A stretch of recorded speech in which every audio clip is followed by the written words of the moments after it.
Guys, good morning. Good afternoon, I mean.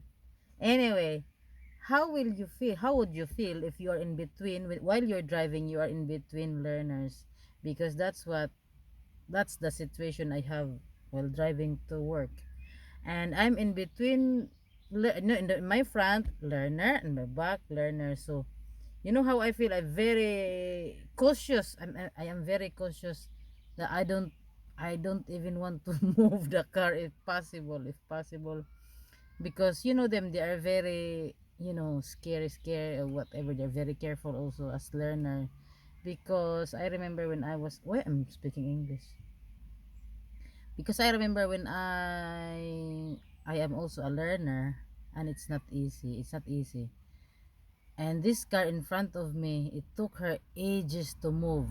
There is no more traffic. It's very, and left, right, like, very. And the one at the back, I don't know because I cannot see it. But anyway, that's how I feel. And it's not easy because you know the feeling as a learner because you've been there. So, advice to everybody, if you are following learner, especially when you're following, don't drive hard because you scare them. Or that's it, you know what to do anyway. Bye.